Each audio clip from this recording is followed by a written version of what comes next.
सभी किसान भाइयों को नमस्कार। स्वागत है एक बार फिर से हमारे इस फेसबुक लाइव सेशन सीरीज में। सोमवार का दिन है।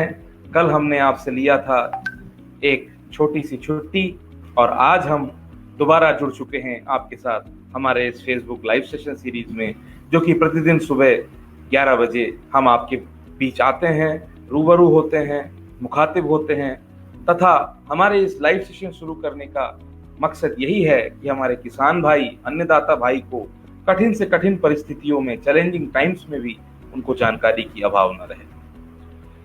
आज का जो हमारा विषय है उसके बारे में मैं आपसे जिस विषय पे, जिस ज्वलंतशील मुद्दे पे हम आपसे चर्चा करेंगे उसके बारे में थोड़ा सा हिंट दे दूं।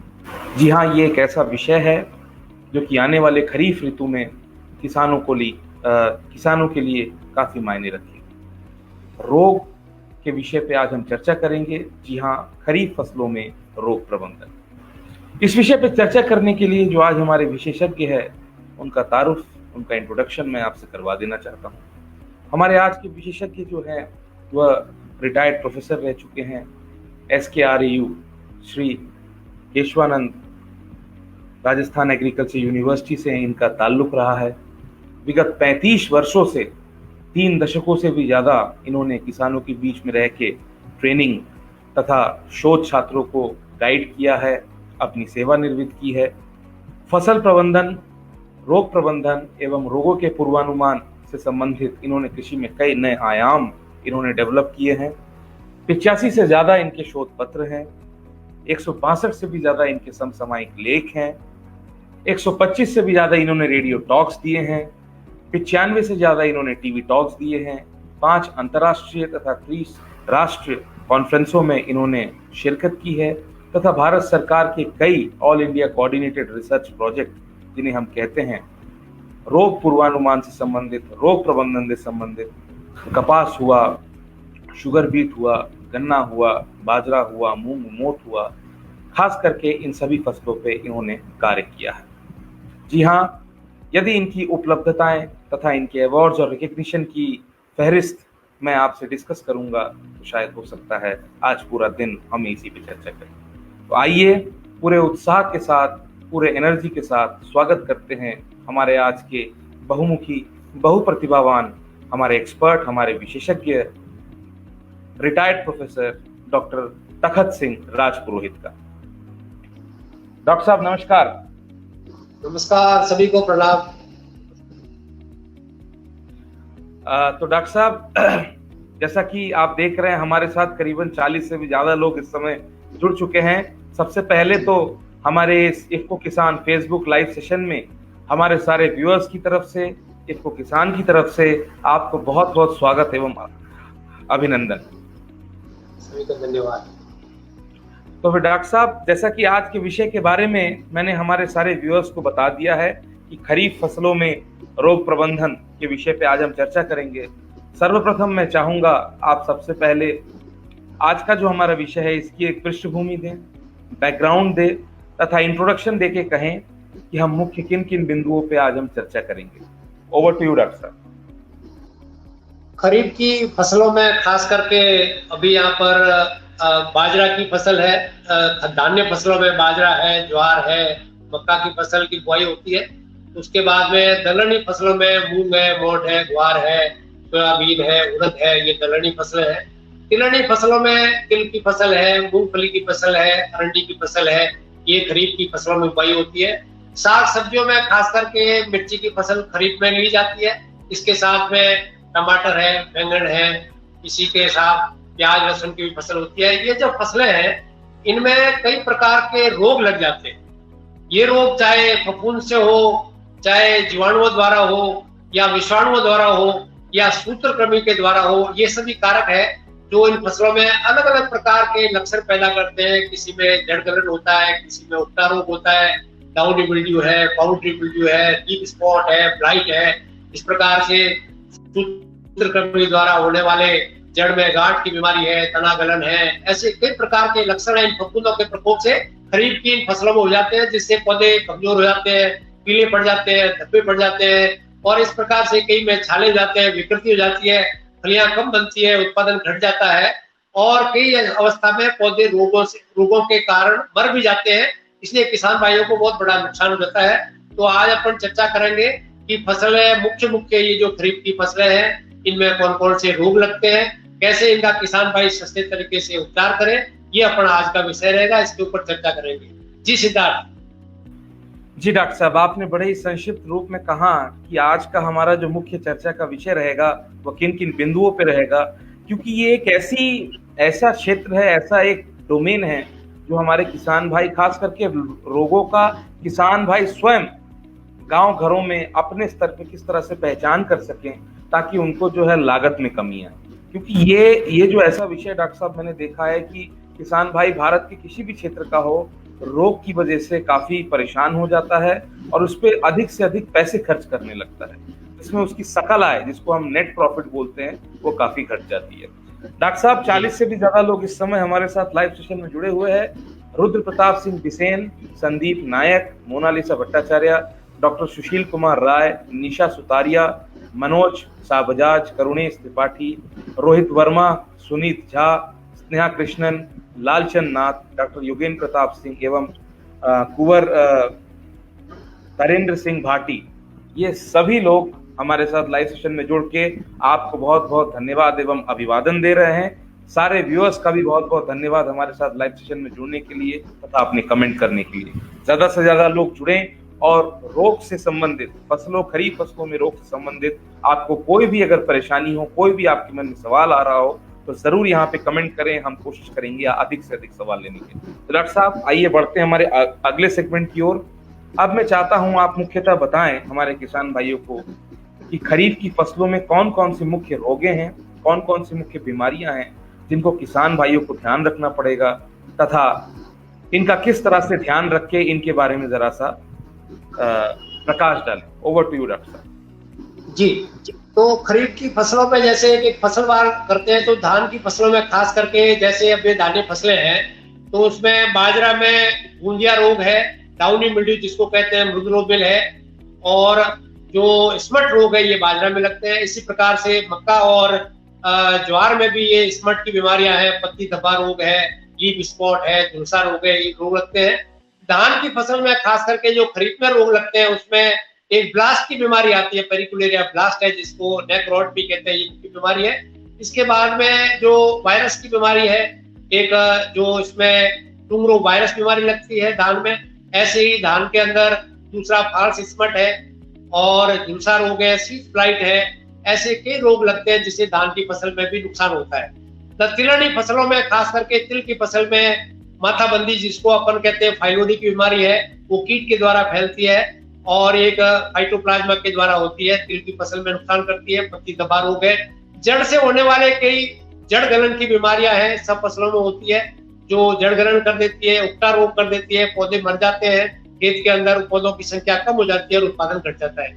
इसी प्रकार से यदि हम तिलहनी फसलों में तिल के अलावा जैसे मूंगफली की बात करें, तो शुरू में ही अभी जैसे बुआई करते हैं तो गर्मी में कॉलर रॉट की बीमारी जो बीज के द्वारा आती है, पौधे मरने लगते हैं। धीरे धीरे रूट रॉट की बीमारी, जड़ गलन की शिकायत होती है, खेत में कई कार्यों में पौधे चले जाते हैं, उत्पादन घट जाता है। उसके बाद में फसल जब बड़ी होती है तो उसमें टिक्का डिजीज है, पत्तों के ऊपर रोग आने वाले कई प्रकार के रोग आते हैं। ऐसे ही हमारे जो तिलहनी फसलों में ही जैसे इंडस्ट्रियल फसल है, जो आपके कैस्टर की फसल है, अरंडी की फसल है, ये हमारे कई इलाकों में ली जाती है, तो उसमें भी उक्टा रोग है, जड़ गलन है, पत्ती धब्बा रोग है, इस प्रकार के रोग लगते हैं। सब्जियों की फसलों में मिर्ची की फसल जो खरीफ में खास करके ली जाती है, तो उसमें नर्सरी में भी कई रोग लगते हैं, डैम्पिंग ऑफ, जैसे छोटे छोटे पौधे खत्म हो जाते हैं। खेत में लगाने के बाद में बैक्टीरियल ब्लाइट आती है, फिर उसके बाद में डाई बैक फ्रूट रॉट हो जाता है, फिर उसके बाद में पाउडरी मिल्ड्यू आती है, और जड़ों में जो सूत्रकृमि से रोग है वो जड़ों में गांठें बना देते हैं, खास करके सब्जियों में। जैसे मिर्ची की फसल में जड़ गांठ हो जाए, जड़ों में रूट रॉट नॉट की बीमारी हो जाए तो पौधे मर जाएंगे, कमजोर हो जाएंगे, उसमें फल कम लगेंगे। ऐसे ही सब्जियों में जैसे लहसुन प्याज की भी अब जैसे खरीफ में कई लोग लेते हैं, तो उसमें क्या है कि बल्ब निमेटोड है, डिटिलैंकस डिप्सेसाई सूत्रकृमि है, इसके द्वारा तना आ जाता है और उसमें भी रोग हो जाता है, उससे पौधों में उत्पादन घट जाता है। और खास करके टमाटर बैंगन की फसल है, ये भी आप लगाते हैं, उसमें अगेती झुलसा, पिछेती झुलसा, जड़ गलन की बीमारी, उक्टा रोग, ये जो रोग है, फल गड़न है, इस प्रकार से ये बीमारियां हैं जो किसानों को जिसके रोग के लक्षण है, इसलिए किसानों को लक्षण पहचान कर ही इसका सही इलाज कर सकते हैं। लक्षण इसका अगर किसानों को, क्योंकि ये जो रोग के कारक बहुत छोटे होते हैं, नजर नहीं आते, कीड़ा तो दिख जाता है, जैसे जीवाणु है, फफूंद है, विषाणु है, सूत्र कमी है, आंख से दिखाई नहीं पड़ते। जब इसके लक्षण दिखता है, देखने में आते हैं, तब लक्षण से ही इनको पहचाना जाता है। खेत में लगातार आप जाते रहेंगे तो आपको पता लगेगा कि विषाणु की बीमारी हो गई है, पौधा क्यों मर रहा है, इसमें जड़ गलन हो रहा है, उगता रोग है, पत्तों पे धब्बे बन रहा है, कौन सी फफूंद का है, इनका पहचान करके सही निदान वही कर सकता है जो इसकी सही पहचान कर सके। तो इसलिए इसकी पहचाान बहुत आवश्यक है। अपन इसकी पहचान करेंगे, इसके बाद में इसका निदान करेंगे। तो ये जो रोग है, खास करके ये जो मैंने फसलें बताई है, इनके ऊपर इस प्रकार के जड़ गलन है, उगता रोग है, कीट रोग है, दूसरे स्मट है, ब्लाइट है, झुलसा है, डाउनी मिल्ड्यू, पाउडरी मिल्ड्यू, इस प्रकार के रोग के लक्षण नजर आते हैं, जिससे पौधे कमजोर हो जाते हैं, उत्पादन घट जाता है और किसानों को बड़ा नुकसान होता है। तो जी सिद्धार्थ। जी डॉक्टर साहब, आपने बताया कि कौन कौन सी जो मुख्य फसलें हैं हमारी खरीफ की, खास करके पश्चिमी भारत, मध्य भारत एवं उत्तरी भारत में ये जो सारी फसलें हैं, इसमें मुख्य ये सारी जो कॉलर रॉट हुआ, आपका ब्लास्ट हुआ, ये जो सारी बीमारियां हैं, ये शुरुआती तौर पे तो किसान भाई इसको नज़रअंदाज करते हैं और समझ नहीं पाते हैं कि आखिरकार ये हो किससे रहा है, क्योंकि जीवाणु, विषाणु, फफूंद, सूत्रकृमि, ये कुछ ऐसे पीड़क हैं जो आंखों से नजर नहीं आते। तो डॉक्टर साहब, इसी बीच हमारा आ गया है पहला सवाल। लालचंद नाथ, डॉक्टर योगेंद्र प्रसाद सिंह, प्रीति संधू, चौहान अशोक, भूपेंद्र नेहरा, महाजन दुबे एवं रविंद्र कुमार, इन सभी लोगों ने आपका अभिवादन एवं धन्यवाद किया जुड़ने के लिए। कुंवर जी धन्यवाद। तारेंद्र सिंह भाटी, इनका थोड़ा सा सवाल शायद यदि आप समझे तो आप जवाब दें, क्योंकि मुझे लगता है इन्होंने कुछ शॉर्ट फॉर्म पे लिखा है, तो मैं आप फिर भी रीड कर देता हूँ। डॉक्टर साहब से मेरा सवाल है कि मैं झिंझिनयाली जैसलमेर से हूँ। हमारे यहाँ जीरे की फसल बहुतायत में होती है। पीएम में ज्यादा फैल हो रहा है, क्लोथियोडिन से इसका कोई हल है क्या? ये पीएम क्या है डॉक्टर साहब, मैं समझ नहीं पाया, यदि आप समझ पा रहे हो तो आप इनका उत्तर दें। हाँ, मैं बता दूं। ये जो भाटी साहब स्वागत है। मैं झिंझिनयाली अक्सर, अगर आप जानते हो तो मैं जाता रहता हूँ वहां पर। नेट स्पाइस जो किसानों से जीरा खरीदती है, तो वहां पर क्या है कि ये जो उन्होंने बताया है कि उसके अंदर फेल हो जाता है कीटनाशियों से, उसमें रेजिड्यू एनालिसिस करते हैं। जो भी निर्यात होने वाला जीरा वहां से किसान भाई से वो जो कंपनी खरीदती है, वो उसमें सैंपल पहले लेती है और उसका जांच कराती है। जांच की रिपोर्ट के आधार पर जैसे वो उस जीरे के अंदर कीटनाशी का रसायन, जिसको रेजिड्यू लेवल कहते हैं, पेस्टिसाइड रेजिड्यू, उसका अगर लेवल कम होता है तो देख लेते हैं भाई यूएस के लायक है, या यूरोपियन यूनियन में भेजने के लायक है, या जापान के लायक है, या इन तीनों के लायक नहीं है तो अपने देश में यही रह जाता है। तो पहले वो सैंपल लेते हैं, उसके सैंपल है वो क्लोथिनिडीन से काफी जगह फैल हुए हैं।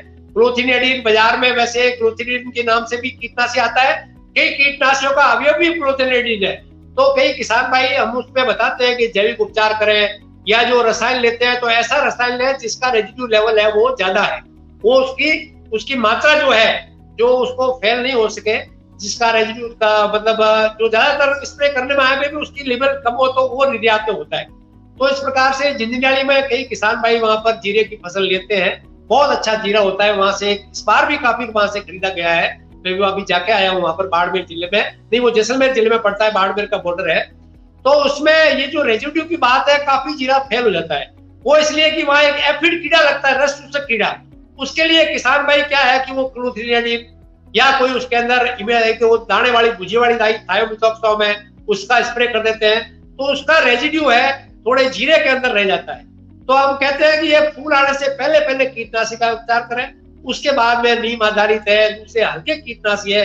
इस बार भी जिसमें बताया था प्रोपेनोफॉस, जिसका लेवल 5 ppm था, वो जिस लोगों ने आपको दिया भी है, जिन्होंने किया वो पास हो गया। इसी प्रकार से पिछले साल जैसे डाइमेथोएट था, उसका लेवल ज्यादा था तो वो स्प्रे कराया गया। ऐसे ही रोग नियंत्रण में कॉपर ऑक्सीक्लोराइड है, जिसमें झुलसा रोग लगता है तो उसमें कार्बोनेजिन से फैल जाता है, तो उसके लिए कॉपर ऑक्सीक्लोराइड का स्प्रे कराते हैं। तो इस प्रकार से जो निर्यात योग्य जीरा है, उसमें इन्होंने बिल्कुल सही बताया भाटी साहब ने कि ये जो रेजिड्यू की समस्या आती है, जो सैंपल पास होता है वही जीरा निर्यात योग्य होता है। वही किसानों से वो थोड़ा ज्यादा पैसा देके वो खरीदते हैं। इसके लिए पहले उसके लिए ट्रेनिंग दी जाती है, मैं भी उनको प्रशिक्षण में जाता हूँ, उनको बताता हूँ। फिर भी कई किसान भाई क्या है कि जमीन में पहले कुछ डाल देते हैं, ग्रोथ इंडिकेटर का काफी जगह इस बार भी आया है, लास्ट ईयर 2-3 सालों से आ रहा है। तो ये रेजिड्यू है, इसका विशेष तौर से ध्यान छिड़काव करते समय ध्यान रखना है।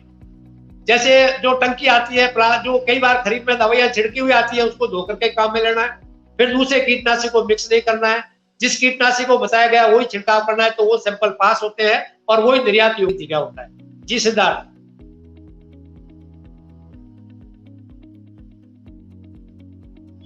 जी डॉक्टर साहब, आपने बड़े ही जो है सरल शब्दों में, बड़े ही अच्छे शब्दों में आपने भाटी जी के सवाल का जवाब दिया।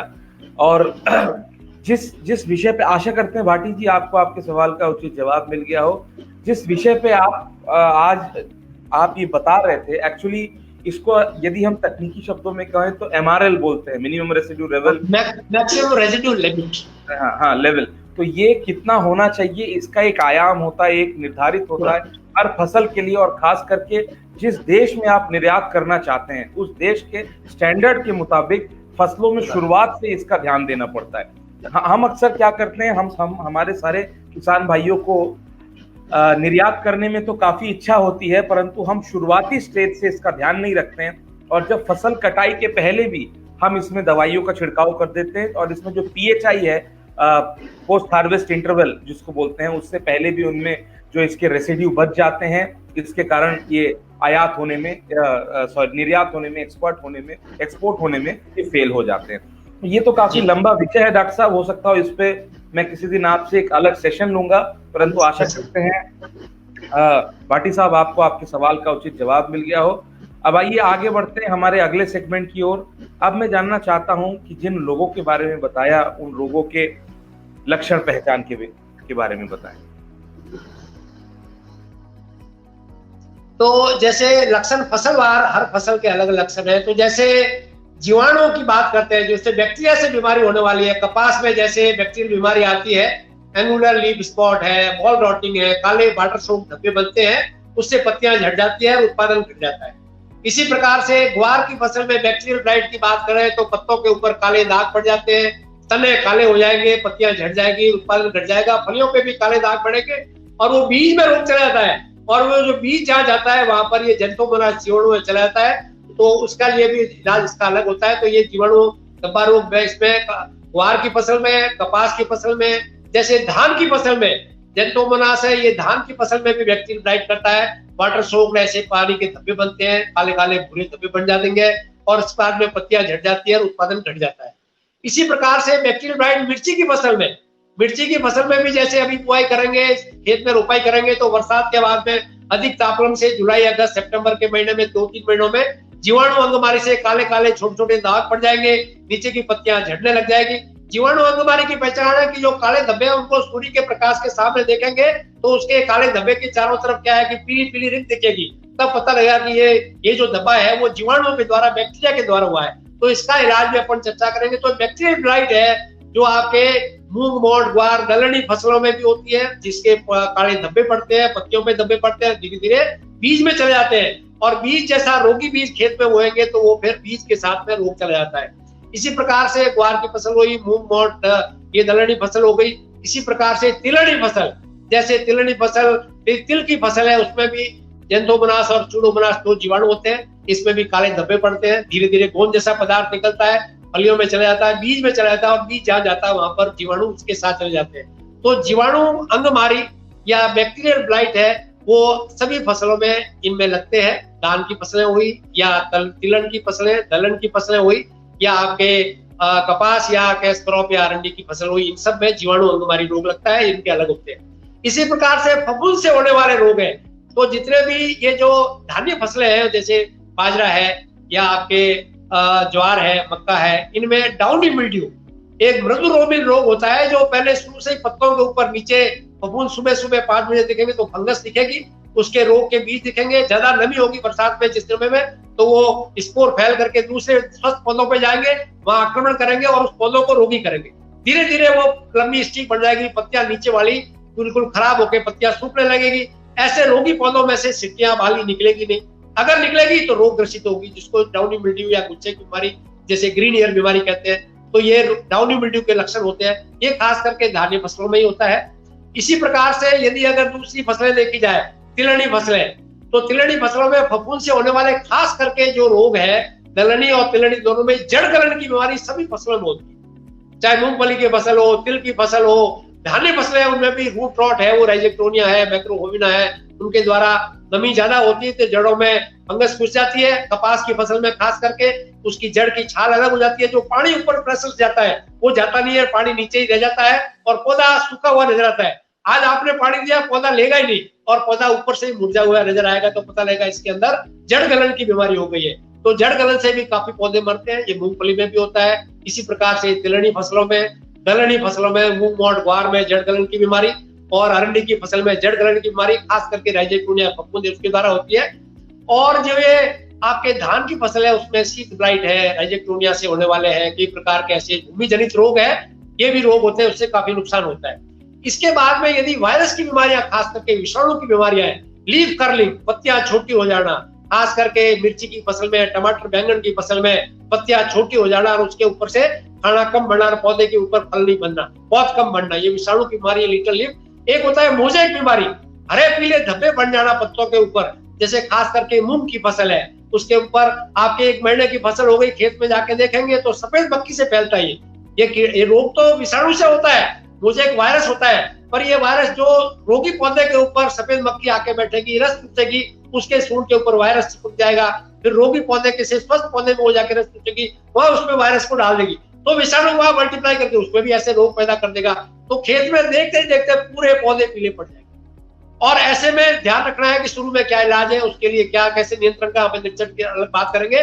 तो मैं लक्षण बता रहा हूँ, इस प्रकार से पूरा खेत पीला पड़ जाएगा, ऐसे ऊपर जो फलियां कम बढ़ेगी, दाने कम बढ़ेंगे, सिकुड़े हुए बढ़ेंगे और किसान को उत्पादन 50% से भी बहुत ज्यादा नुकसान हो जाएगा। और इस प्रकार से विषाणु की बीमारियां हैं, ये काफी होती है। विषाणु बीमारी आपके इसमें धान की फसल में होती है, टुंड्रो वायरस है, वो क्या है कि पौधे छोटे रह जाते हैं, वो भी विषाणु के द्वारा होती है। कुछ जैसे धान में जिब्रेला फ्यूजिकोराई है, कुछ पौधे बड़े हो जाते हैं, जो जिब्रेला फ्यूजिकोराई तने के ऊपर फंगस लगी रहती है और वो धीरे धीरे क्या है कि पौधे बड़ा करके वहां सूख जाएगी, पौधा गिर जाएगा, धान की फसल में नुकसान होता है। इसी प्रकार से पाइरिकुलेरिया ओरिजी फंगस है, जो आपके धान की फसल में इस प्रकार से रोग करती है, पायरिफॉर्म उसके स्पोर होते हैं और उसमें आग के जैसे स्पिंडल से धब्बे बनेंगे, बीच में से चौड़े और किनारों के आकार के ऐसे धान की फसल में पत्तियों में बन जाएंगे और धीरे धीरे आखिर ज्यादा बाली निकलेगी, तो बाली के नीचे वो आक्रमण करके बाली को तोड़ देंगे नीचे, नेक रॉट उसको बीमारी हो कहते हैं, ये पाइरिकुलेरिया ब्लास्ट उसको बीमारी कहते हैं, ये भयंकर होती है। तो इस प्रकार से फफूंद से होने वाले रोग है। मिर्ची की फसल में अभी जैसे जीवाणु बीमारी के बाद में जैसे फंगस की चीज आएगी तो ऊपर से डाई बैक, ऊपर से सूखने लग जाएंगे पौधे, फिर जो मिर्ची लगेगी, मिर्ची के फल के ऊपर पॉलीट्रोट्राइकोन फंगस आ जाएगी, फल को सड़ा देगी। इसी प्रकार से पाउडरी मिल्ड्यू, खास करके दलहनी फसलें, तिलहनी फसलें, मिर्च की फसल, सब में पाउडरी मिल्ड्यू होता है, छाछा रोग। ऊपर से फंगस लगेगी, सफेद सफेद आ जाएगी, रस चूसेगी, पौधा पीला हो जाएगा, कमजोर हो जाएगा, बीमार पौधा जल्दी जल्दी सांस लेके जल्दी पक जाएगा और उसके ऊपर उत्पादन घट जाएगा। इस प्रकार से ये जो रोग downy mildew, powdery mildew, leaf spot, झुलसा रोग, ये जो फंगस से होने वाले रोग हैं, इससे क्या है कि काफी फसलों में नुकसान होता है, चाहे धान की फसल हो, चाहे ये जो धान्य फसलें हैं या दलहनी तिलहनी फसलें, साग सब्जियां हो, सब में ये जो फंगस से होने वाले या विषाणु से होने वाले या जीवाणु से होने वाले और सूत्र कमी से होने वाले जैसे कुछ रोग है। सूत्र कमी से जड़ों में गांठें हो जाती है, टमाटर है, बैंगन है, भिंडी है, मिर्ची है, इनमें जड़ों में गांठें हो जाएगी, पौधे को मरने नहीं देंगे, पौधे को कमजोर कर देंगे, नीचे अपना जड़ें बना के खाना पूरा परिवार बढ़ाते रहते हैं, जड़ों में बैठे रहते हैं। ये छोटे छोटे कीट होते हैं जो सूत्र कमी है और उसके एक एक गांठ के अंदर बहुत करोड़ों ऐसे लाखों होते हैं, बहुत सारे, और वो अंदर अंदर बढ़ते रहते हैं, घेरों में रहते हैं। तो इसकी पहचान है, खेत के अंदर ही देख लेगी बीमारी आपके सब्जियों में, जैसे घेरे में लगी हुई है, पौधे छोटे हो गए हैं, मोड़े रह गए हैं, पीले हो गए हैं, उखाड़ के देखेंगे तो आपको पता रहेगा जड़ में गांठ की बीमारी है, तो रूट नॉट की बीमारी है, ये भी बीमारी भयंकर होती है। इसी प्रकार से प्याज लहसुन में बल्ब निमेटोड है, डिटिलैंगस पिप्सेसाई, ये भी क्या है कि छोटा सा तना होता है, स्टेम निमेटोड है, वहां से खाता है, उसको पौधे को खत्म कर देता है। ऐसे ही तिलहनी फसल, मूंगफली की फसल में कॉलर रॉट है, जड़ गलन की बीमारी है, जो ये खाड़ी फसल में जड़ में खेतों में आपके पैचेज में आती है, पूरे पौधे वहां से खत्म हो जाते हैं, उत्पादन घट जाता है। तो इस प्रकार से ये जो बीमारियां हैं, रोग के लक्षण पहचान करके इनका सही निदान कर सकते हैं, चाहे वो झुलसा रोग है, चाहे कीट रोग है या स्मट की बीमारी है। स्मट बीमारी का दानों में लगती है, बाजरा के दानों में काले पाउडर निकल गए, ज्वार के दानों में काला पाउडर रूप में निकल गया, मक्के में जैसे दाना बनता है उसमें पाउडर निकल गया, तो इसको स्मट की बीमारी कहते हैं। धान में भी आती है, वो फाल्स स्मट होता है, यूस्टिलाइजिनोइडिया वायरस, वो जो दाना बनता है तो दाने धान के जो है वो पीले कर देता है, तो उसको भी स्प्रेड करते हैं, फॉल्स स्प्रेड कहते हैं उसको। उसमें कंड को बीमारी है वो फॉल्स स्प्रेड है, पर वो धान में भी आता है। तो इस प्रकार से ये स्प्रेड बीमारी, ये फफूंद से होने वाले रोग है, ये अलग अलग लक्षण पैदा करते हैं, फसलों के उत्पादन घटा देते हैं। इसलिए इनका नियंत्रण निदान तभी होगा तब अपन का लक्षण है वो अच्छी तरह से पहचान ले। कौन सा सूत्रकृमि की बीमारी है तो उसके सूत्रकृमि का इलाज होगा।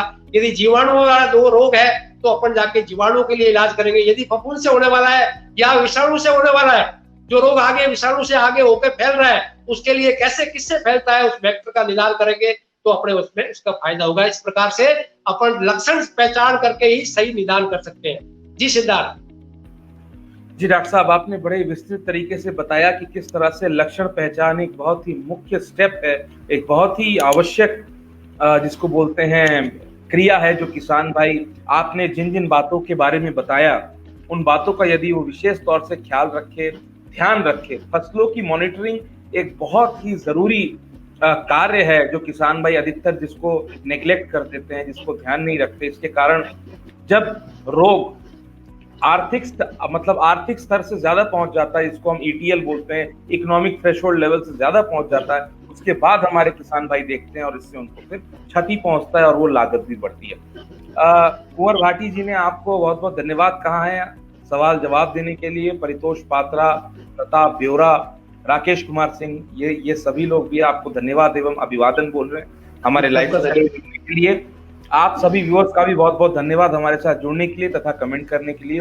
भाटी साहब का एक और सवाल है, तो अगले सेगमेंट की ओर बढ़ने से पहले भाटी साहब ये बोल रहे हैं कि सर बाजरे की फसल में हम बाजरा की किस्म 9444 की बुआई करते हैं, उसमें बाजरा की जो सिरटे हैं, सिरटों में ऊपर का हिस्सा काला पड़कर आधा खत्म हो जाता है, उसका क्या कारण है? जरा इस पर इनको मार्गदर्शन करें। बिल्कुल बिल्कुल बिल्कुल, भाटी साहब ने बहुत सही सवाल पूछा है। इनके वहां पर अभी जैसे 15-20 साल में जो ट्यूबवेल पानी की जहाँ पर व्यवस्था हुई है, वहां पर ये प्रो एग्रो 9444 ये बायर की किस्म है, बहुत अच्छी चल रही है। इसमें क्या उत्पादन भी अच्छा होता है और क्या होता है कि इसके अंदर चारा भी अच्छा होता है वहां पर ये है सिंचित फसल में ली जाती है। इसकी अवधि है 100 दिन से भी ज्यादा, 110 दिन 120 दिन तक चलता है। तो आजकल नई किस्म आई है जो MPMS 17 के नाम से, मंडोर पर्ल मिलेट हाइब्रिड 17 है, वो भी इसके मुकाबले में, पर वो खेतों में ले सकते हैं जहाँ सिंचाई नहीं है, वहां पर किसान इस बार नई किस्म है, वो उसका बीज मिल रहा है काफी, तो वो भाटी साहब वो भी खेतों में इस्तेमाल कर सकते हैं। जहाँ सिंचित एरिया में तो प्रो एग्रो 9444 ही सही है, पर इसमें जो सूखने का कारण है वो ये है कि कई बार तो इसमें बीज ऐसा आ जाता है कि निकलते समय जो रूट लीफ स्टेज है उसमें से पूरा मुश्किल से निकलता है। जमीन के अंदर खुराक की कमी होती है तो वो पूरा जोर से निकल नहीं पाता है, देरी से निकलता है, तो उसमें सिट्टा मुड़ा हुआ निकलता है। तो ऐसी अवस्था में यदि कहीं खाली रहने की शिकायत है, कोई कीट नहीं है, यदि पोषक तत्वों की कमी है, तो खड़ी फसल में हम सिफारिश करते हैं कि NPK 19-19 जो एक आपके तरल पदार्थ जो आपके जो ये खुराक के रूप में NPK देते हैं 19-19, उसका 10 ग्राम 1 लीटर पानी के हिसाब से घोल बना करके, इस बार भी शिकायत आई थी सिट्टे निकलने में और सिट्टे बनने में, तो क्या है कि इसका छिड़काव करेंगे तो इसमें दाने भी पूरे भर जाएंगे, आसानी से सिट्टा भी निकल जाएगा, इस समस्या का निदान हो जाएगा। तो किसान भाई है वो प्रो एग्रो 44 वहां पर ले रहे हैं, बहुत अच्छी किस्म है, इसमें डाउनी मिल्ड्यू दूसरा रोग नहीं आता है। सिट्टे खाली रहने की शिकायत जरूर आई थी या सिट्टा निकलने की शिकायत भी आई थी, जो क्या है कि खुराक कमी होती है तो वो पूरा सिट्टा बन जाता है, ऊपर से धीरे धीरे जोर से निकलता है, तो वो फिर क्या है कि सिट्टा खाली भी रह जाता है। तो ऐसी अवस्था में सिट्टे निकलने की अवस्था में पत्ता पीलापन लगे, खुराक की, क्योंकि इसमें इस वैरायटी में थोड़ी खुराक ज्यादा लगती है, क्योंकि ये ज्यादा बढ़ती भी है और जमीन से खुराक ज्यादा भी लेती है, तो वहां पर क्या है कि DAP पहले देते हैं, यूरिया भी थोड़ा ऊपर से कम देते हैं। तो NPK है वो देने से क्या है उसमें पोटास होगा, तो क्या है जो रोग है वो भी रोग को भी रोकता है पोटास। NPK का संतुलित मिश्रण है, 10 ग्राम 1 लीटर पानी के हिसाब से छिड़काव करेंगे तो बाजरा में ये समस्या नहीं आएगी। जी सिद्धार्थ। जी डॉक्टर साहब, आशा करते हैं भाटी साहब आपको आपके सवाल का उचित जवाब मिल गया है। डॉक्टर साहब ने बड़े विस्तृत तरीके से बताया किस तरह से ये जो बाजरा में सिट्टे हैं, इनको निकालने के लिए, इनका अधिक उत्पादन होने के लिए NPK 19-19-19 या फिर 18-18-18 जो आजकल हमारे इफ्को का जो उर्वरक है, ये एक बहुत ही संतुलित उर्वरक है, मतलब घुलनशील उर्वरक है, इसको मिला के आप डाल सकते हैं तो आपको उपयोगी जो है रिजल्ट आपको मिलेगा। ऐश्वर्या एंटरप्राइज भी हमारे साथ जुड़ चुके हैं, धन्यवाद जुड़ने के लिए। 40 से भी ज्यादा लोग इस समय डॉक्टर साहब हमारे साथ लाइव सेशन में हैं, लगभग आधा घंटा हो चुका है और हम लगभग कई बिंदुओं पे चर्चा कर चुके हैं, जिसपे आपने बताया कि कौन कौन सी मुख्य रोग हैं जो किसान भाई जिनका ध्यान रखे तथा उनका लक्षणों की पहचान किस तरह से हो सकता है। आखिरी सेगमेंट की ओर बढ़ने से पहले डॉक्टर साहब मेरा एक सवाल है, जो कि कई किसान भाई एवं जो स्टूडेंट्स हैं, प्रश्नार्थी हैं, शिक्षार्थी हैं, ये भी जब पढ़ाई करते हैं एवं हम लोग भी जब पढ़ाई करते हैं एवं किसान भाइयों को अगर हम मद्देनजर रखते हुए देखें तो जो पोषक तत्व की कमी की वजह से कुछ रोग लगते हैं तथा इन जीवाणु विषाणु सूत्रकृमि की वजह से जो रोग लगते हैं, इनके लक्षणों में कई बहुत कंफ्यूजिंग सा होता है, पहचान करने में समझ में नहीं आता है। जरा इन दोनों के द्वारा जो लक्षण पैदा होते हैं, इनमें जरा सा किस तरह किसान भाई इनको फर्क करें कि ये रोग पोषक तत्व की कमी की वजह से हुआ है तथा ये रोग किसी जीवाणु विषाणु या सूत्रकृमि की वजह से हुआ है, इसको डिफरेंशिएट कैसे करें आसानी से, इस पर जरा सा प्रकाश डालें। जी, बहुत अच्छा सवाल है कि अक्सर किसान के सामने ये समस्या आती है कि भाई पौधा पीला पड़ गया, वो दुकान पे जाता है, दुकानदार कीटनाशी दे देगा या उसको फफूंदनाशी दे देगा, कोई दूसरा दे देगा, जबकि वो पोषक तत्वों की कमी है। तो पोषक तत्वों की देखिए सही पहचान तो आजकल क्या है कि मिट्टी जांच से पता लगता है कि 17 तत्वों में कौन से तत्व की कमी है और उस तत्व की कमी है वो फसल में नजर आती है।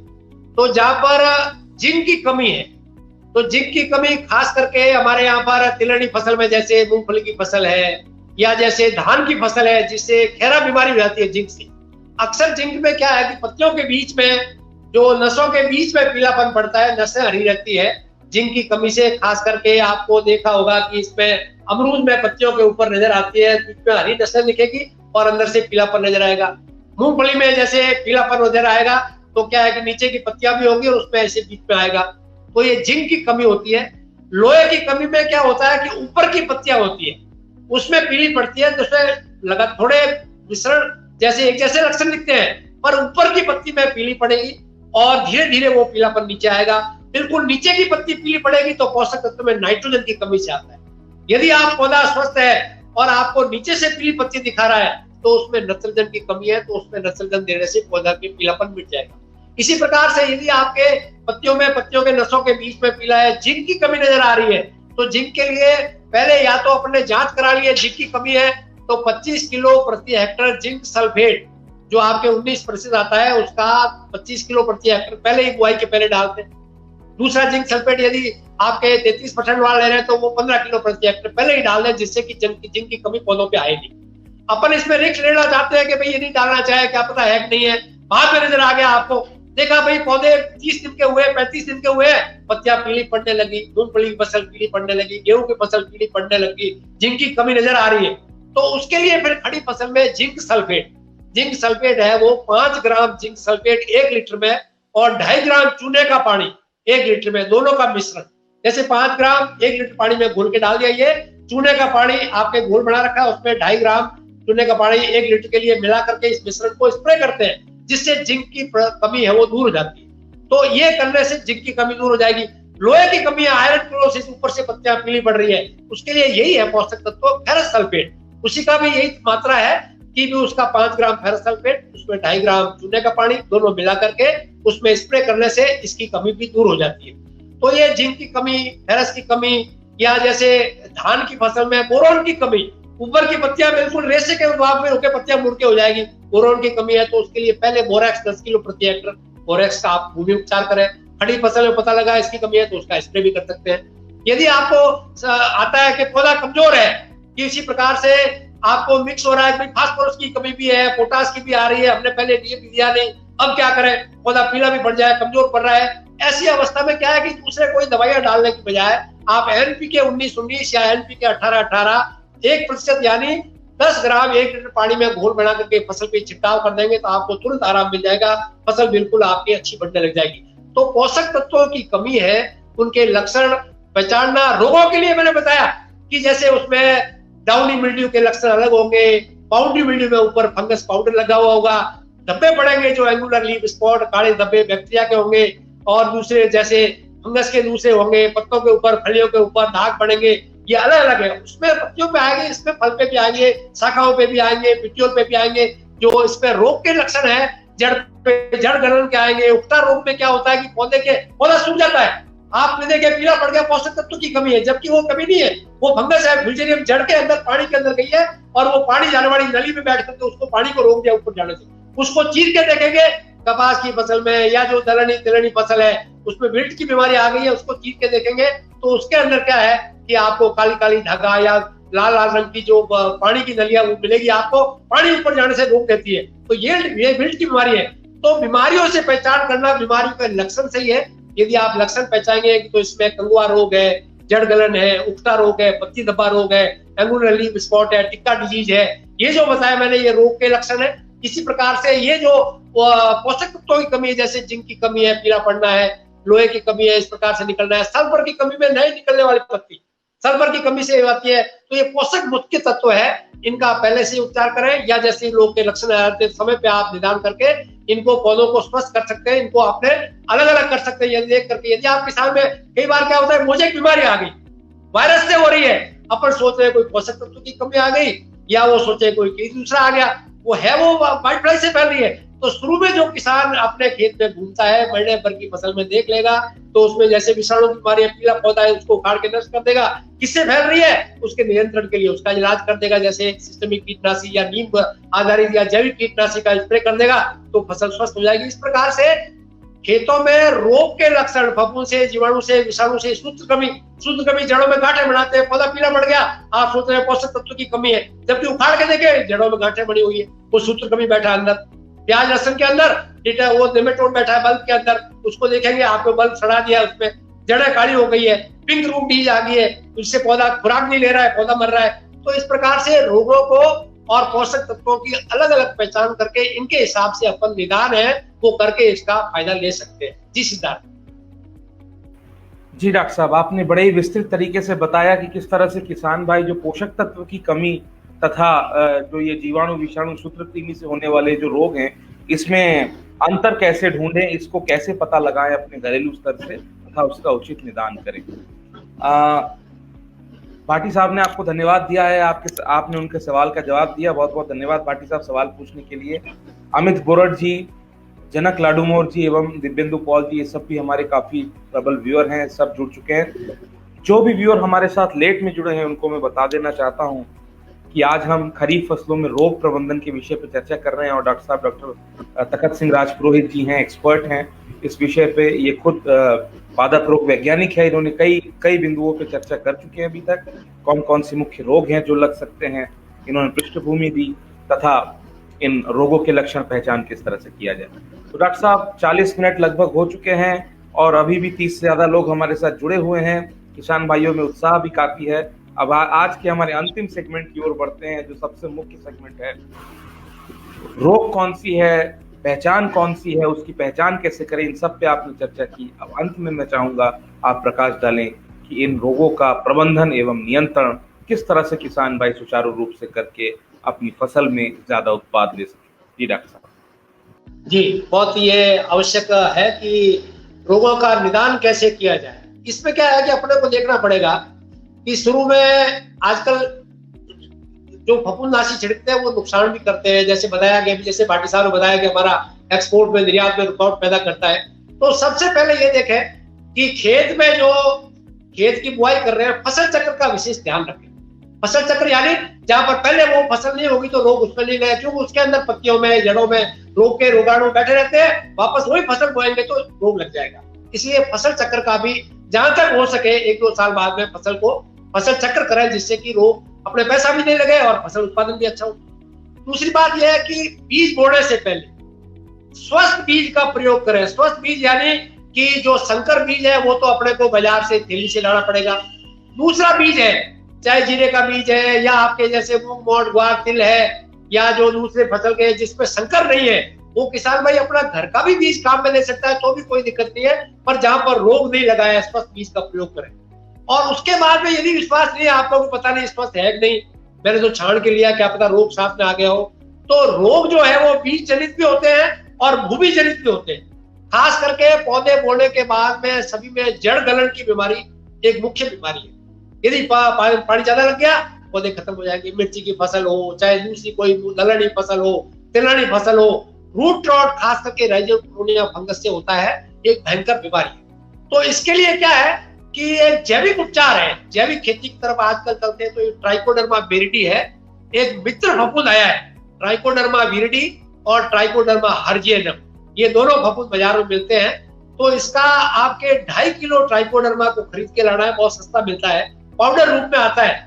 वो पाउडर होता है जो पाउडर के अंदर ये फंगस पिलाई होती है, 1-1 किलो का पैकेट आता है, वो लाए और उसको अपन ने खेत के अंदर ही, अभी जैसे बुआई करेंगे उससे 15 दिन पहले बाजार से ला करके उसके अंदर डाल देना है गोबर की खाद में। खेत में पेड़ की छाया के नीचे गोबर की खाद की आपने एक बड़ा ढेर बनाना है, उसके अंदर इस खाद को 2.5 किलो को बिखेर करके 100 किलो में पानी का छाटा देके उसको ढक देना है, बोरी से ढक देना और पानी को गीला करना है। तो 15 दिन में 2.5 किलो से वो आपके 100 किलो वो खाद बन जाएगी और उस 100 किलो को दवाई रूप में समझ करके खेत के अंदर आपके FIM गोबर की खाद को बुआई से पहले ही डाल देंगे तो आपके जो मिर्ची में जड़ गलन की बीमारी है, कपास में रूट रॉट की बीमारी है, धान में सीड फ्लाइट की बीमारी है, इसी प्रकार से दूसरे जितने भी है, कपास में हो गया, अरंडी में हो गया, ये जड़ गलन उकटा रोग है, जितने भी ये फसल में मूंग मोड़ तिल में जड़ गलन की बीमारी है जिससे पौधे खड़े खड़े खत्म हो जाते हैं, फिर इसका कोई इलाज नहीं है। तो ये कर देंगे तो आप आश्वस्त हो जाएंगे कि जमीन से आने वाला रोग है, इसका निदान हो गया। तो ट्राइकोडर्मा ले सकते हैं इसके लिए। दूसरा क्या है कि ट्राइकोडर्मा के अलग अलग उपचार है। खड़ी फसल में आता है तो इसको गोबर की खाद में मिला के जड़ों में पास भी दे सकते हैं। कई लोगों ने बुआई कर दिया, आ रहा है तो जड़ों में दे सकते हैं। सिंचाई के साथ में भी आप 10 ग्राम 1 लीटर पानी में घोल बना के सिंचाई के साथ दे सकते हैं। तो इस प्रकार से ये मित्र फफूंद है, ये जो रोग वाले फफूंद है उसको कम करता है। इसके साथ भी सुडोमोनास फ्लोरेसेंस एक और जीवाणु आया है, ये जीवाणु है, ये भी रोगनाशी, इसको कम करता है। ऐसे यदि छाछा रोग लगे, पाउडरी मिल्ड्यू है, तो उसके लिए गंधक का पाउडर का बुरकाव करते हैं। रसायन तो बहुत और भी दूसरे बहुत सारे हैं। इसके अलावा जैविक उपचार में सस्ते से हो रहा है, जैसे घुलनशील गंधक का छिड़काव करते, पाउडरी मिल्ड्यू वही रुक जाएगा। या आपके आजकल एम्पिलोमाइसिन जो फंगस आई है, मित्र फफूंद पाउडरी मिल्ड्यू को नियंत्रण कर देती है, उसका काम में ले सकते हैं। डाउनी मिल्ड्यू, पाउडरी मिल्ड्यू के लिए बैसिलस सब्टिलिस एक ऐसी एक मित्र फफूंद आया है, उसका यदि आप छिड़काव कर देंगे या भूमि उपचार कर देंगे तो पहले से रोग नहीं लगेंगे, आ जाए तो इसमें कर सकते हैं। इसी प्रकार से बताया कि सूत्रकृमि जैसे निमेटोड की बीमारियां कई बार आ जाती, पौधे खड़े हो जाते हैं, तो उसमें मिश्रित खेती, जैसे दो आपके लाइनें कतार में बैंगन की लगा दी या मिर्ची की लगा दी या भिंडी की लगा दी और बीच में एक सूरजमुखी की एक लाइन जिसमें आपके दूसरा जो गेंदे की एक लगा दी, तो उससे क्या होगा कि गेंदा है वो उसमें जड़ गलन की बीमारी या रूट नॉट की बीमारी उसमें आएगी नहीं। या गर्मी में पहले देख ले, खेत की जुताई कर दे जिससे कि आपके तेज धूप के द्वारा ये उपचार हो जाए। या पॉलीथीन की सीट बिछा के गर्मी में 15-20 दिन तक आप पे 100 गेज की एक सीट आती है, उसको ढक दें, सिंचाई करके उसके अंदर तेज सूर्य की गर्मी से ये निमेटोड है, फंगस है, खरपतवार के बीज है, ये भी नष्ट हो जाएंगे। तो उसमें क्या है कि इसको भी आपण कर सकते हैं। अब बात आती है बीज उपचार की। आपने बीज स्वस्थ लिया है, भूमि उपचार हो गया। बीज उपचार में क्या अलग अलग उपचार है, जैसे जीवाणुओं के रोग लगते हैं। जीवाणुओं का रोग यानी आपने बताया कि तिल में रोग लगता है, कपास में रोग लगता है, मिर्ची में लगता है, तो उनके बीज को स्टेप्टोसाइक्लिन के घोल में डुबो देते हैं। 2 घंटे तक 100 ppm का घोल बनाया, 10 लीटर में 1 ग्राम इसमें डाल के उसमें भिगो दिया, फिर उसको निकाल के सुखा करके फिर उसमें फफूंदासी रोग है तो उसका जैसे आपने ट्राइकोडर्मा नहीं मिला तो कार्बोनेजिन से बीज उपचार करके बुआई कर दिया, जिससे क्या है कि खेत के अंदर दूसरे जो जड़ गलन की बीमारी है वो नहीं लगेगी। आपके मूंगफली की फसल है उसमें पहले क्या करते हैं, बीज को ध्यान नहीं देते। मूंगफली का बीज आया, जैसे ही लाया और उपचार करके डाल दिया, उसके अंदर देख रहा है रोगी बीज है, कटा हुआ बीज है, सल पड़ा हुआ है, दूसरे कलर का बीज है, उस बीज को छांट ले, नहीं तो रोगी बीज है वो रोगी पौधा ही तैयार करेगा। इसलिए हेल्दी सीड को ही आप डालें, बीज को बुआई से पहले बीज उपचार कर दें। जीवाणुओं से करने के लिए जीवाणुनाशी स्टेप्टोसाइक्लिन का उपचार करते हैं। फंगस का रोग नहीं हो उसके लिए फंजीसाइड का उपचार करते हैं। ऐसे जैसे धान की बीमारी आ गई है, धान में पता लगा कि भाई ये फॉल्स स्पॉट आ गया साहब, और इसी प्रकार से ये जो जिब्रेला फ्यूजिफराई बकाली डिजीज आ गई है, पौधे खड़े, उसका बाद में इलाज नहीं, उसका कार्बोनेजिन से बीज उपचार करने पहले ही धान का, जिससे कि आपके ये रोग आए नहीं, जड़ गलन की बीमारी उसमें आए नहीं। तो इस प्रकार से ये रोग है जो जमीन से आने वाले, उसके लिए ट्राइकोडर्मा है, सुडोमोनास फ्लोरेसेंस है, बैसिलस सब्टिलिस है, ये मित्र काम में ले सकते हैं। सूत्रकृमि के लिए देख लिया कि भाई नीम की खली है वो 500 किलो से लेके 1 क्विंटल तक 1 हेक्टेयर में डाल देंगे तो निमेटोड है, कि उसमें सूत्र कमी, सब्जियों की बीमारियों में, जहाँ जहाँ फसल में जड़ों में गांठें कर देते हैं, पौधों को कमजोर कर देते हैं, उसके लिए अपने नीम की खली काम में ले सकते हैं। या यदि मित्रफूल काम में लेना चाह रहे हैं तो पैसिलोमाइसिस लिलेसिनस, आजकल क्या है, अनार की खेती बहुत बढ़ रही है कई राज्यों में, तो वहां पर सूत्र कमी जो है, निमेटोड है, पौधों के साथ दिया जाता है और नए खेत में प्रवेश हो जाता है।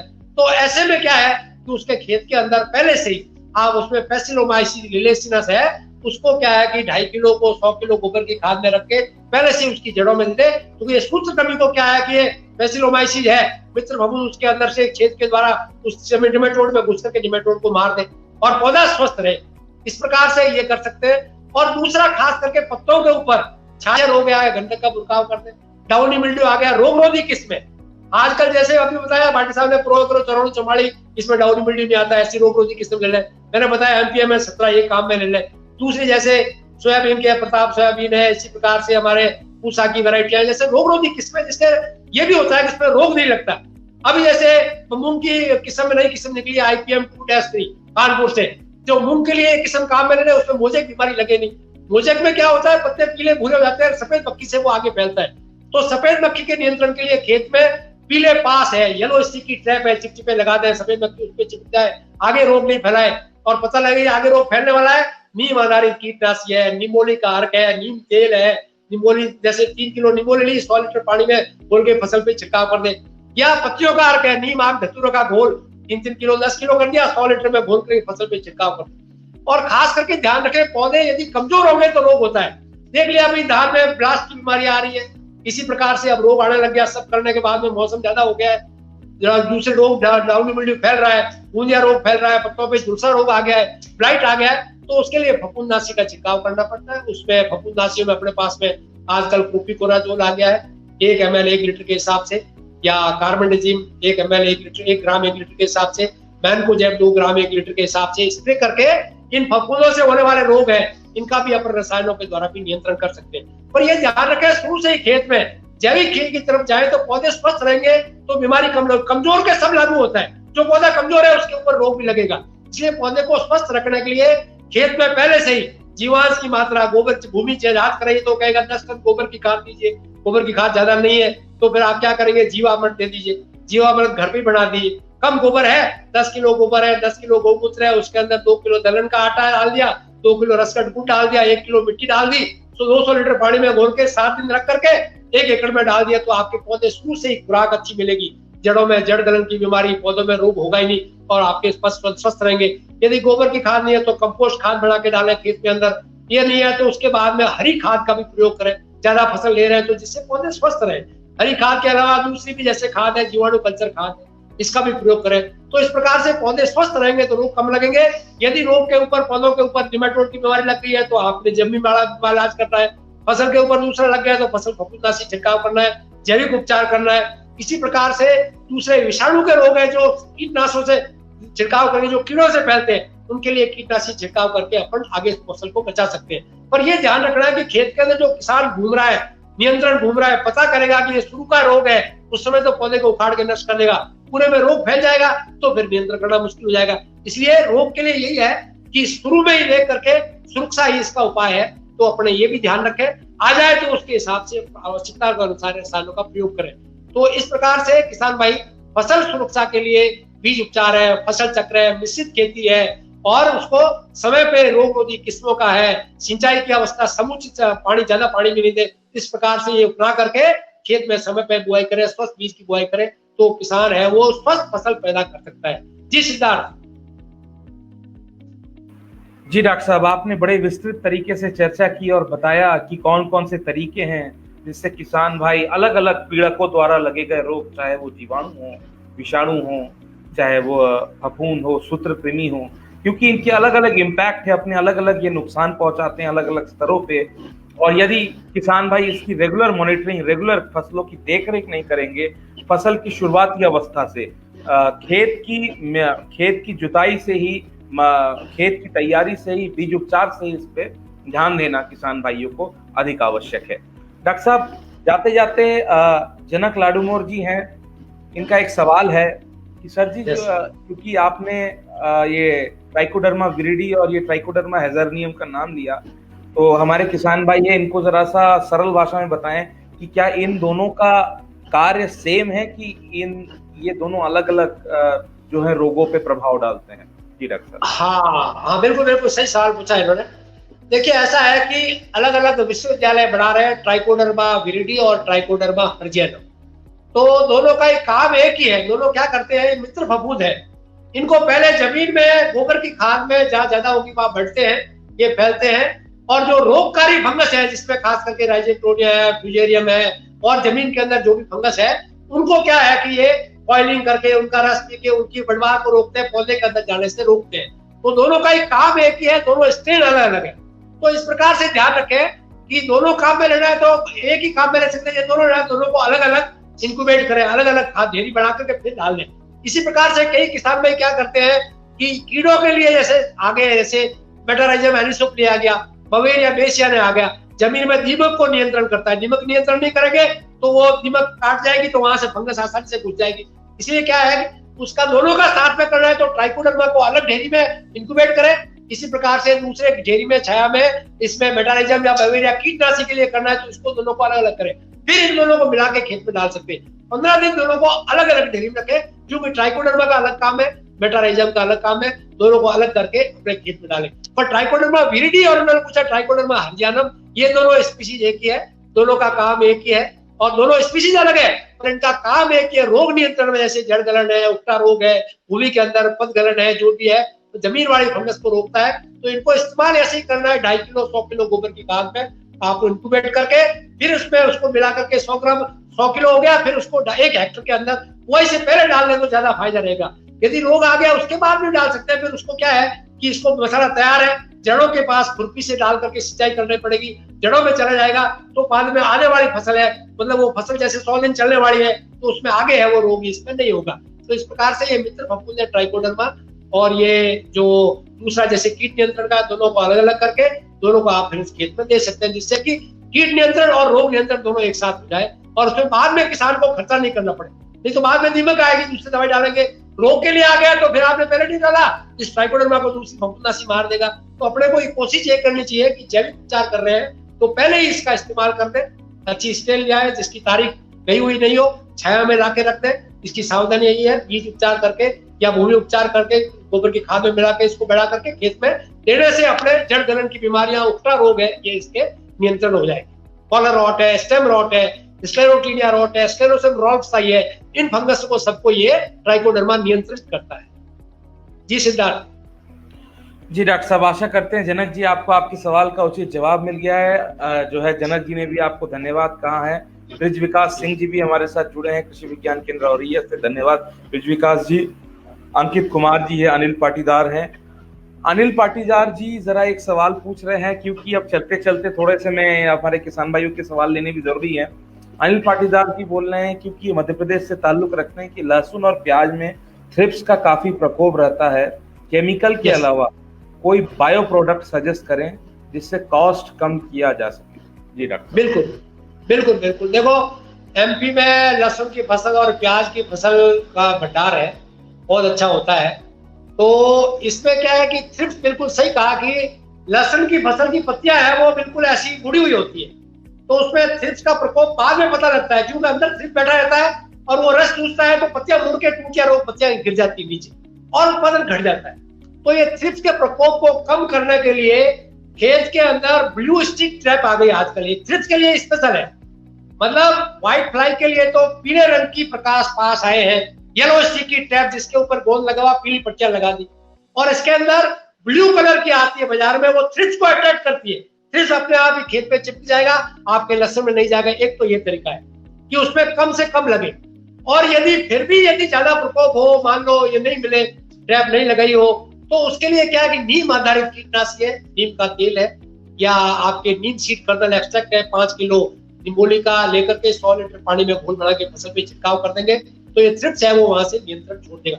थ्रिप्स क्या होता है कि दिन के टाइम में ये नीचे चला जाता है, जो जिसका गोब होता है, पौधे निकलते हैं वहां चला जाता है गर्मी से, और रात को ऊपर आकर के रस चूसता है, तो जहां जहां चूसता है वहां पर घुस देगा, निशान बन जाएगा, पत्तियां मुड़ जाएगी, टूटिया हो जाएगा, फसल का उत्पादन है वो घट जाएगा। प्याज की फसल हो चाहे लहसुन की फसल हो, हम इसमें यही करते हैं कि रसायनों के अलावा जहाँ पर जो जैविक उपचार करते हैं उसमें नीम सीड कर्नल एक्सट्रैक्ट है, या नीम का तेल है, या आपके उसके अंदर पत्तियों का बनाना चाहे अर्क, तो आपके जैसे नीम है, आक है, धतूरा, इसका घोल बना के फसल पे छिड़क देंगे, तो ये छोटा कम कीट है, वो आपके वहां पर रिपेलेंट एक्शन से वहां आएगा नहीं, आपने ज्यादा नुकसान नहीं करेगा, फसल आपके इसकी थ्रिप्स की स्वस्थ रह जाएगी।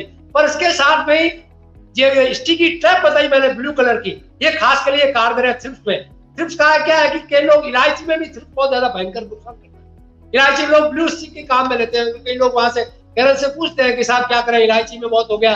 मैं कहता हूँ भाई आप उसके अंदर थ्रिप्स के लिए आप ब्लू कलर की आप ट्रैप लगा दीजिए, जिससे कि शुरू में आक्रमण नहीं हो, अगर हो जाए तो जैविक चीजें हैं उसके लिए नीम आधारित कीटनाशी है, या नीम लीफ एक्सट्रैक्ट है, या जो पत्तियों का घोल है, इसका छिड़काव करेंगे तो आपके इस पर नियंत्रण हो जाएगा। यदि आप उसमें जैसे जैसे फफूंदनाशी है, इस ऐसे ही आपके जैविक उपचार भी है, जैव भी आते हैं, तो उसके लिए भी आप फंगस है उसका भी इस्तेमाल कर इसमें कर सकते हैं।